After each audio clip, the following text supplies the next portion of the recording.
Hello, everybody. This is Daniel, and this is episode 28 of the Engineering Success Podcast. How you doing? It is Monday, November 14th. I think it's been just about 2 weeks since the last episode, so here we are trying to get on a more regular upload schedule. You're welcome, everybody. You're welcome. Let's get to the shout outs. Thank you everybody that has supported the podcast. We are up over 500 followers on Twitter right now. Our engagement is off the charts on Twitter. We're using a scheduling tool called Simplified that I'm using to pre-schedule a bunch of posts on social media. So if you've noticed that more and more stuff has been going up on social media lately, that is why I've been kind of getting hitting the grindstone really hard on trying to get the podcast spread out and have as many people as possible be able to listen to it. So you're welcome for that. But yeah, we're really exciting stuff going on with the podcast for sure. So make sure that you listen to it in whatever format you want to, whether it be on any of your preferred audio providers. Give me a 5-star review there. Or if you like the YouTube snippets, then all power to you. Keep on watching there. Every single bit of engagement that you guys can provide is just really appreciated. So thank you guys so much for that. Also, big shout out to our monthly supporter, John Ott, our the one and only John Ott. Thank you for continuing to support the podcast. For $10 a month, you can join John Ott in supporting me, and in exchange, I will give you a shout out. That can be a shout out for a name, a phrase, an emoji, a business name. I mean, anything you want. It's very affordable advertising, guys. At the beginning of every single episode of the podcast, $10 a month gets you that, and $5 a month gets you a shout out for the first episode of every single month.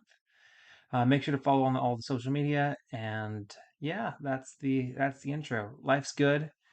We're enjoying New Orleans. Shout out to our friends here in New Orleans again, and yeah, a lot of things to be happy about in life. Got some life updates that I can share in the next month or so, but a lot of good things. So, all right. Let's go into our recurring bit, LinkedIn lunatics. This one is captioned, "Let me intrude on your privacy during the interview to show how much of a control freak I am." All right, here we go. Ken on organization. Looks like he's international because he spells organization with an S. Yes. Enjoying life in sunny Bangkok. All right. I was interviewing someone some weeks back and I asked him, question, "Are you organized? Because I am an organization fanatic." And the guy was like, "Yeah, I think I am." To which I responded, "Okay, turn on screen share and show me your Gmail account." When he showed me he had like 200 plus unread emails, a bunch of unread chats, etc., and he was confused as to why I had asked for this, I thanked him for his time and ended the call. He didn't cut it. Why? My simple rule of I don't hire anyone to work for me that doesn't keep their email inbox clean. If I can maintain zero inbox across several clients and my own startup, 5 different Gmail accounts, then the person working for me needs to be able to do it for one single Gmail account, or they just won't survive my work style. LOL. And then he has a nice little picture.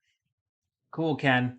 All right, so I currently have, I think I have uh, 20 different Gmail accounts, and my main one, I'll check it right now. People think I'm a little bit insane. I have, ooh, my mail app has, I don't know if you can see that, 70,000 unread emails. My Outlook has 527 unread emails, and my Gmail app shows 26,544 unread emails. I'm pretty organized, but I just have a couple junk email accounts that I don't check. I have much more important things to do than maintain empty email boxes. So, I mean, kudos to Ken. I mean, people think I'm a little bit crazy and they're like, how can you look at 70,000 notifications? And I don't know. I'm kind of used to it. Um, but yeah, I mean, my work email inbox is cleared. Yeah, my work email inbox is cleared. But my personal emails, no. And Come on, dude. You're gonna have the guy open up his personal email accounts to do that? That's kind of weird, man. That's kind of weird. And yeah, I think it's a little bit of a intrusion on this person's privacy. Let's see what everybody else had to say about it. Bullet dodged. Imagine being micromanaged in the interview. Red flag, red flag, red flag. Dude, seriously, I mean, I wouldn't have shared and just have been like, no thanks, you freak. Who knows if the candidate actually shared it because people never lie or exaggerate on this platform. Never. Yeah, I don't even know if this story actually happened. Maybe Ken is just humble bragging about his ability to maintain an inbox. Maybe Ken's looking for a new job and wants to advertise how organized he is. Mm. They just won't survive my work style, and that's a good thing. Yeah, yeah, this is I'd give him a 7 out of 10 on this bad boy. I would I would not be excited about that. So, shout out Ken for your ability to maintain your inbox, but not for me. And just for any hiring managers that are wondering, I wouldn't recommend asking somebody to look at your look at show you their personal messages. That just seems like a massive invasion of privacy. I would have definitely said no in this hypothetical situation. Okay, next one. So this guy, so I don't know if any of you guys have heard of a website called twitter.com. I use twitter.com for advertising my podcast. I talked earlier about how I have over 500 followers. Yeah, trying to become an influencer out here. I, we're growing the podcast, right? A little bit. And Twitter is a great website, but Twitter's also been in the news recently because I don't know if any of you live under a rock, but Twitter was recently acquired by Elon Musk, and there's a lot of layoffs going on right now, and it's super spicy. If you haven't been following the drama, if you're not up to date on all the tea related to Elon Musk's acquisition of Twitter, we've seen some back and forth between him and lead engineers. We've seen inside conversations from engineers get leaked. We've seen people get laid off across the board, him making people go into the office. Crazy, crazy, crazy times here with Twitter. So, anyways, this individual decided that he would post about it on his LinkedIn, which fair. Let's see what we have to say. So we feel for the people of Twitter. So this guy is I've heard of that company. All right, I'll Conquering King. Let me just get past that. All right, I feel for the people of Twitter. Layoffs are always hard, both for those laid off and those remaining. But when they're the result of a conquering king coming in, it's even harder. Conquering kings are rarely known for their compassion. Nice. So, and then they have this lovely picture of Elon Musk as a conquering king. So I feel a little bit weird about the people that fanboy super hard about Elon Musk. I mean, yeah, he's very wealthy. His businesses are very successful, but I there's a saying in life where you sit on, somebody's cheering because they are on third base, or I don't know. Anyways, I have mixed feelings about Elon Musk and who he is. He's very controversial for sure, but this obsession that people have with him and posting, let me just zoom in on this bad boy. I mean, look at that. I mean, why are you posting that on your LinkedIn, man? Why? Stay. I don't understand. People that there's a phrase that people use. Um, People just they're obsessed with Elon Musk, and I don't get the obsession with that. What is a conquering king? So, who is the conquering king? The conquering king, according to ligonier.org, is Jesus. Um, it's a maybe it's a biblical reference, or maybe it's just a reference to medieval times. But these people, they truly do worship Elon Musk. I don't get it. I don't get it. I don't think that there's any individual person in the world that I could get that obsessed with, and that it's like it becomes like a major part of my social media presence on my professional platform. Also, like, what kind of message does that send to your employees? Like that, is that what you aspire to? Like, are you like a cutthroat conquering king yourself? Is that what you aspire to? That, if you're going to be a conquering king, then sometimes you're just going to have to lay people off, and they're going to have to deal with it. Like, I mean, I don't know. I mean, that guy's a CTO at his company, so it's obviously pretty high up there, and I just don't understand why you would want to send that message out as somebody that's high up in your organization. I don't understand that. Um, I just I don't understand it. So I'll give him a 5 out of 10. But no, again, no malice to these people, but I just don't understand the like I see that level of trolling um in Twitter and on Reddit, and like the people that like love the Teslas and have like SE or thanks Elon and all that crap on their back license plates of their cars and stuff. But man, taking it to LinkedIn, I mean, so LinkedIn is not Facebook. LinkedIn is not the back license plate of your car. So, anyways, that's something else. Um, in the comments, how much do you think that so Elon bought Twitter for like 40 billion? So, how much do you think that Twitter is gonna be worth when it's all said and done for Elon? I don't know. I don't know. Probably not 40 billion, but is it gonna be bigger or less? The world will never know. All right, well that's LinkedIn lunatics. So we'll take a little bit of a breather here, and then we will come back.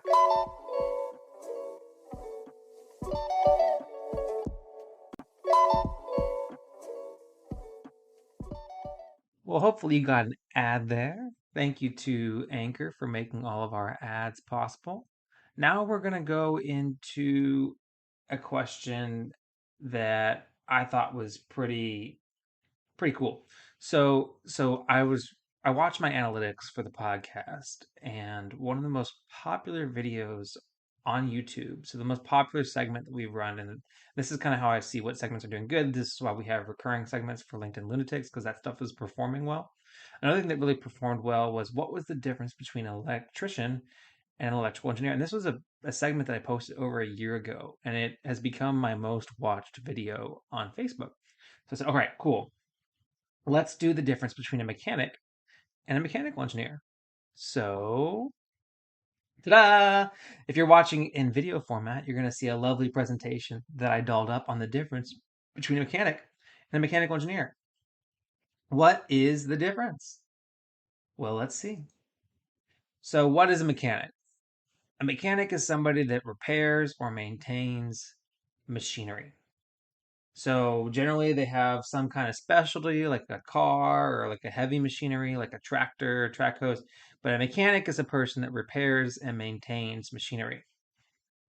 And then a mechanical engineer, well, mechanical engineering is a branch of engineering. So, but mechanical engineers themselves are the ones that are designing the mechanical systems or the products or the machines, or they're integrating mechanical things into a machine. So, mechanic, they're the ones that are physically working on it, and mechanical engineer is the one that does design. And maybe mechanical engineer will do a little bit of tinkering with it as well, but the mechanical engineer is the one that's doing design. Mechanic is the one that's working on it. So, what's the difference between the day to day life of a mechanic versus a mechanical engineer? Well, a mechanic is going to be building and repairing machines. So, they're going to be doing a lot of physical work.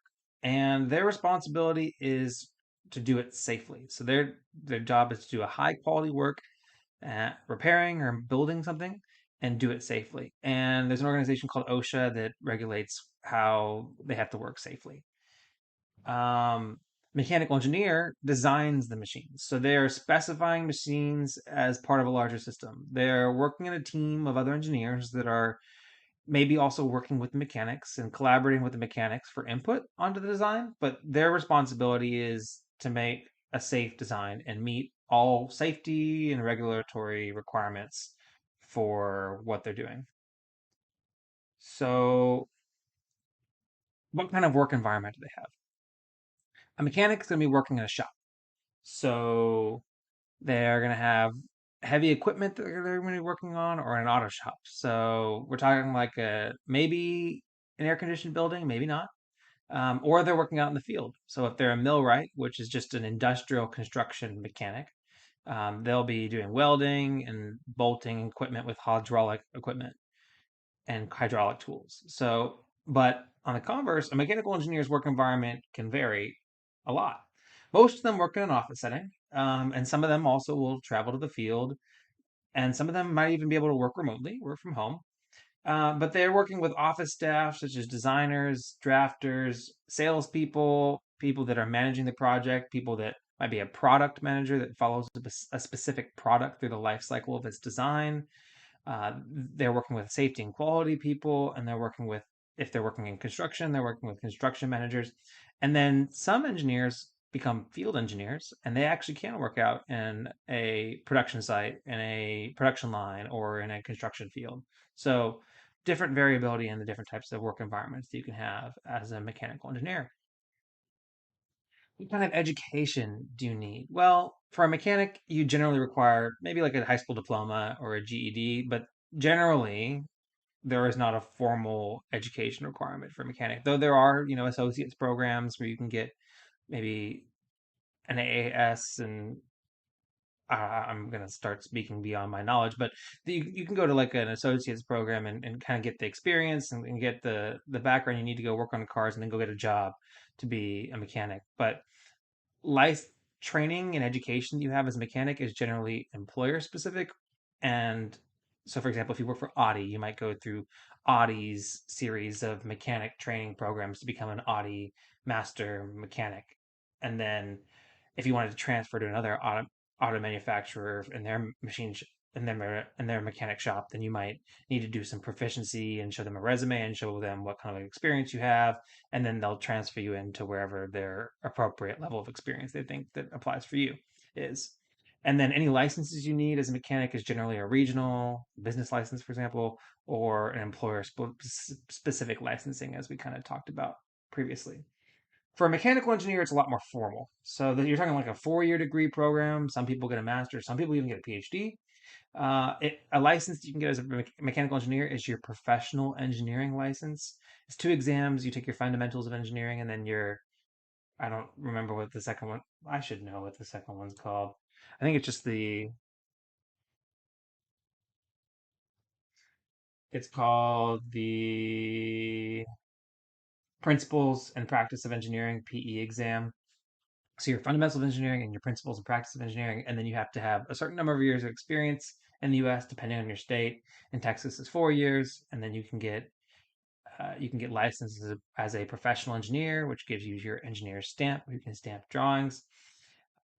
In the US, you want to go to a program that's ABET accredited, and licensing organizations for mechanical engineers is the NCEES, which is who you get your professional engineering license through.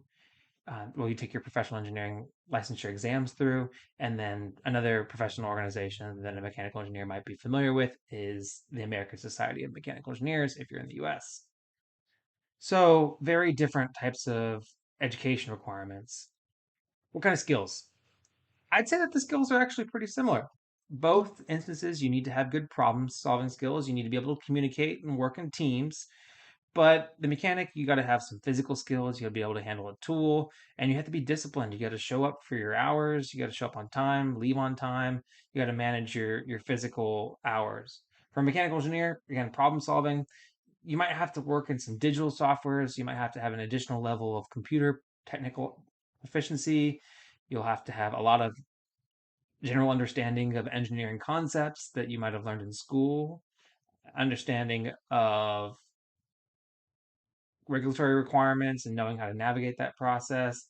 And also you have to have a staying power. So mechanic, you for the most part you go in, you work on a project for a day, and you put it down, you go back home, and then you come back and then you work on it. As a mechanical engineer, you might have that project that lingers maybe months, years, and you have to have that staying power to work towards a longer term solution. And sometimes your work mentally just gets taken home with you a little bit more than maybe if you were working as a mechanic. Though I imagine if I was a mechanic struggling with solving a problem, it would weigh on my mind whenever I went home from work too. But that's what kind of skills you need. And then lastly, let's talk money. So all of this is the money doesn't really mean anything to me because it really just depends on where you are. It really cost of living area even more is even more important if you're as a mechanical engineer than as a mechanic. But obviously your experience level and the type of work you're doing, the industry that you're working in, any other kind of incentives that you have are going to influence how much money you make. As a mechanic, you're generally going to be working hourly and you can work shop hours. So, for example, if you have a piece of some shops work this way where, especially with large automotive companies, where there's certain amount of hours assigned to certain tasks. And if you beat that time, you still get paid for the number of hours that associated with that task. So if you can work faster, then you get paid more. You can make more money. You can make $50, 50 hours on 40 hours of work. You also can make more money by working longer hours. If you're an hourly employee, you can get time and a half for overtime, depending on how your contract is set up. For mechanical engineers, most mechanical engineers are salaried employees, so they have a higher salary than the average earnings of a mechanic generally. But that with that salaried employment comes less opportunities for overtime, more flexibility in the number of hours you can work, positive or negative, of your typical 40 hours a week. Your hours generally are, though, more stable and your income is more stable, but you do have opportunities to earn a little bit more money via sometimes a bonus structure, uh, stock options, that kind of thing. And then generally, you're not making overtime as a salaried employee. But yeah, that's the difference between a high level summary of the difference between a mechanic and a mechanical engineer. And unfortunately, I tried to line up one of my good mechanic friends to bring him onto the podcast to kind of talk through this. Unfortunately, he was not available. But maybe give me a comment down below if you want to hear a mechanic reacts to a mechanical engineer's opinion on the difference between a mechanic and a mechanical engineer. Let me know, and I'll bring them on. But that's the difference between a mechanic and a mechanical engineer. All right, let's get into it.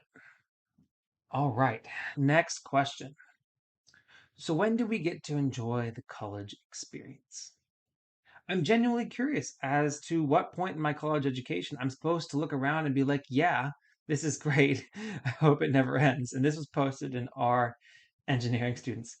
Um, that's a good question. I think that I spent most of my college experience hoping and waiting and being very excited about the opportunity to graduate because I was excited about the opportunity to spend less time working because I was constantly working around the clock as a college student, doing homework, studying for exams, in class. I mean, it was constant. I was constantly racking my brain.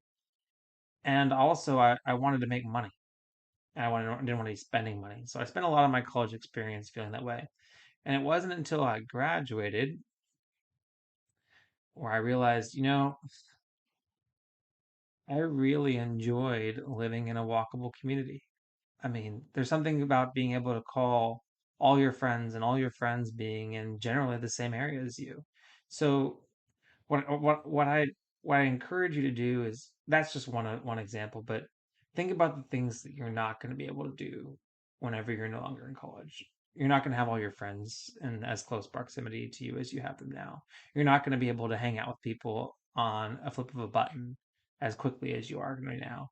You're yes, you might have a little bit more work-life balance as an adult, but you have longer breaks as a college student. Though theoretically, you should be trying to get an internship during those breaks, anyways. But you do have um,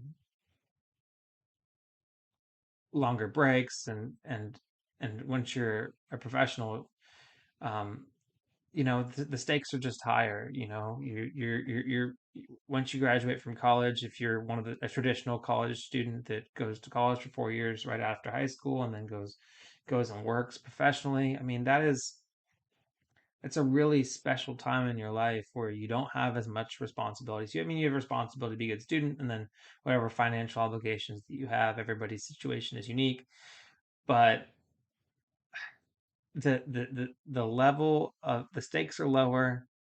Your proximity to friends, the pressure to earn money, all of those things are just different in college than whenever you graduate. So what I encourage you to do is really cherish the moments that you get to spend with your friends.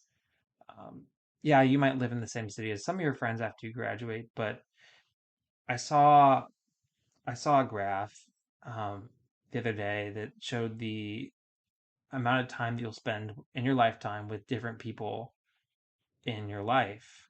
And they didn't have one for college students, but I mean, you are at the absolute peak amount of time that you're going to see your friends. The friends you have now as a college student, you are not going to, you will see them more times probably in the next year than you'll see them for the rest of your life. So cherish those moments. Go do things off campus. Go to a beach for a weekend. Go on that ski trip. Do those fun things and cherish those moments where you're just sitting in the same room as your friends and doing nothing. Maybe one of you's on your phone playing video games while somebody else is texting while there's a movie on Netflix and other people are playing on the PlayStation. Cherish those moments because that is part of the college experience that the it's just harder to get. I mean, now I'm in a position. I live in New Orleans. Most of my friends are in Texas, so whenever I see them, I'm either trying to squeeze as many different activities into one weekend as possible, and I'm exhausted, or I'm sitting there and enjoying the time with them and thinking, "Wow, I wish I could do this with them more often." So I think that's the biggest part of the college experience is the connections and the people that you meet in your college experience that you get to cherish for a lifetime. So that's my take on the college experience. I mean, it's just really what you make out of it with your friendships. All right. Next question. Barely coasting through my classes. Should I drop out of an engineering major? I'm currently a junior, starting my first year of upper division engineering at a top 20 school. I've taken 4 tests this quarter for a circuits class and a statics class, and I've scored below the average on all 4. 3 were within the first standard deviation, while the other was 25% below the average.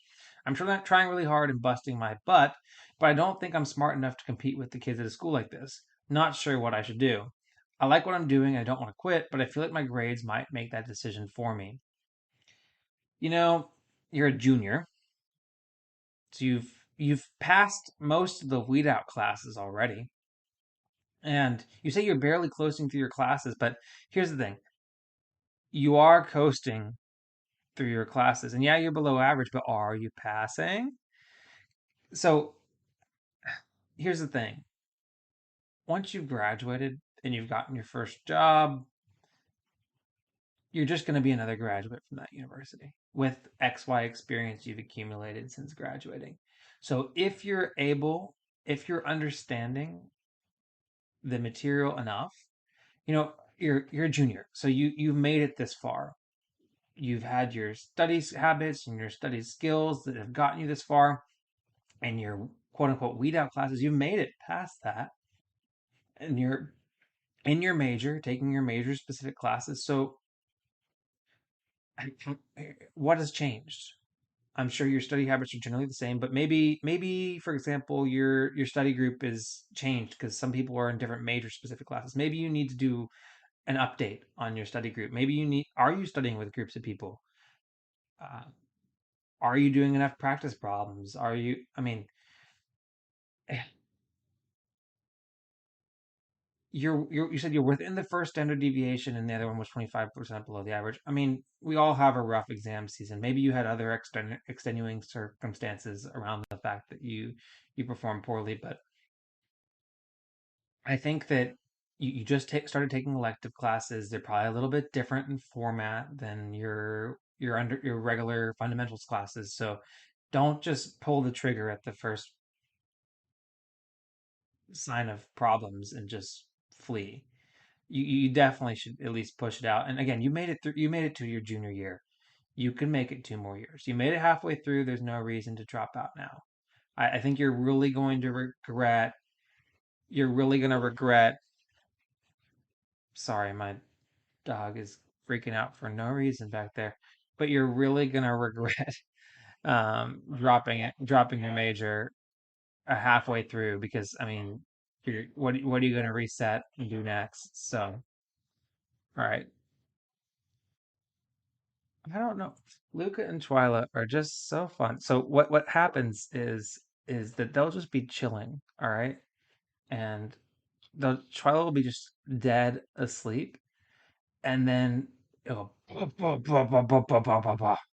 and so what I think is happening is she's like napping and she's dreaming. She has a nightmare, and then she like about like losing her toy underneath our couch or something, and then she'll just freak out. And then they just take turns setting each other off. Twyla barks, then Luca barks, and Twyla barks, and then it's just like 5 minutes of nonstop barking. So shout out to Twyla barking. Here, 1 second. Let me mute myself. Well, I'm sorry y'all had to hear that. All right. So, anyways, barely closing through my classes. Should I drop out of an engineering major? No. I think that if maybe you haven't had any adversity, as much adversity at this point, maybe the format of you said you went to top 20 schools, probably big schools. So a lot of your fundamentals classes were probably larger class environments. Maybe you're taking exams or submitting them digitally. They're multiple choice, and maybe you're just taking different styles of exams. But um, But yeah, I mean, look at what's changed and try to adjust. Go to office hours, talk to your professors, talk to your study groups, find people that are doing well on these exams and see what they're doing and see what they're doing that's different than you. Maybe they're studying for exams in a different manner than you. But yeah, there's no reason for you to jump shoot and jump ship and pull the parachute yet. You definitely are in a position where you can keep on going. And I see that your username is you Nero-sighted. Don't be too near-sighted in this decision. You'll be very thankful that you stuck it through. So, right. Well, I'm gonna take a little bit of a break to calm my animal down. Just kidding. She's calmed down. All right. Next question, and this is the last question, and then we'll close out the pod. A quick little 30-minute episode, and then we'll close it out. Next question is how to handle this serious accusation from a coworker. Hi everyone, this is the first time I'm facing something similar, and I'm upset and my mind is going crazy. I have been hospitalized for serious appendicitis after a few days of working dinner. I had stomach trouble and diarrhea, and I had to go to the toilet very often. A new coworker of mine, still on probation and not very liked, told my close colleague that I was going to the toilet too often because I was doing cocaine. My colleague protected me and he insisted with the story. Note that he is a junior member and I am a senior in the team. Of course, I've never done it, and this accusation made me mad. Now, I don't know how many people he told this BS, but I'm very afraid about my reputation. What would you do in my shoes? Just face him one on one, talk with his direct manager, talk to HR. I would love to hear about your opinion and the pros and cons of any action I can make it. Whoa. All right, so let's get past the fact that they're on probation and they're not very well liked, but mm, yeah, so what I would do is it sounds like you don't share a manager. So what I do is I would go to my manager. I'd say, hey, just want to let you know so and so made this statement about me about me going to the bathroom often, and as you know, I've had to take a lot of sick leave recently because I had been hospitalized for appendicitis, and I don't want to go into the details of things like that, but as you may know, appendicitis, the outcome of that is you have to go to the bathroom a lot. So I've been doing that, and unfortunately, this new colleague has has made this statement about me. And just say that to your manager, and then a good manager will then handle that for you. They'll talk to that person's manager, and they'll get it nipped in the bud. This is not something that you should have to deal with. Just let your manager know, hey, this is happening. This person's spreading this rumor about me, and then your manager should make this disappear. And if your manager doesn't make this disappear, I mean, this is just like, unless they were completely joking, which it sounds like they weren't, but if they were just like completely joking, say, hey man, don't appreciate you saying this about me. That's not the reality with me. I don't have to open up about my medical situation, but I have a medical situation that is causing me to go to the bathroom a bunch, and that's all you need to know. Leave me alone. Do not spread this about me. You don't realize how serious this is. I mean, they're a junior employee. Maybe they're joking. I don't know. But, just that's another route that you can take. But I wouldn't be the one that goes straight to HR. Maybe just talk to your manager, let your manager deal with it. And if your manager is apathetic with it and you go into this person and just nipping, no, that doesn't work, then I would take it to HR. So, anyways, sounds like Twyla will not let me keep on recording this podcast. So I'm going to close out. But thank you guys so much for listening to this episode of the Engineering Success Podcast. I am your host, Daniel Dollinger. Make sure to like the podcast, give me good 5-star reviews online. And yeah, I really appreciate it. I will read out any positive 5-star review that you post on any of the websites as long as it's safe for work. Remember to give the support the podcast on all your social medias and share the podcast with any friends that you think might benefit from the podcast. Lastly, if you have a question of your own, write into engring.success@gmail.com and I will read out your question and respond to it on the podcast. Thank you guys so much, and I will catch you guys in the next one. I'm miscommunicating. I just made a pilot, then they threw me on the stations. I'm not complaining. I'm not complaining. My thoughts get complicated. I cannot explain in lameness. Never losing focus because I ain't chasing payments. Still playing in the basement while I'm working on arrangements. They heard the kid in 50 countries. Thank God that's amazing. But I'd rather thank Spotify. They put me on the station. Hey guys, I want to tell you about a new podcast called Tequila Time. The Tequila Time podcast is a weekly podcast of fusion of tech, entertainment, business, travel, and more. And of tequila, of course. Dive right in as your hosts, Kellen and Marius, explore relevant topics to the business world and beyond. Join them in their travels around the world and learn about how new technology and the newest Silicon Valley trends. Hear their interviews with special guests possessing unparalleled knowledge within their disciplines. You can find them on anchor.fm/tequila time and on Instagram as the Tequila Time Podcast.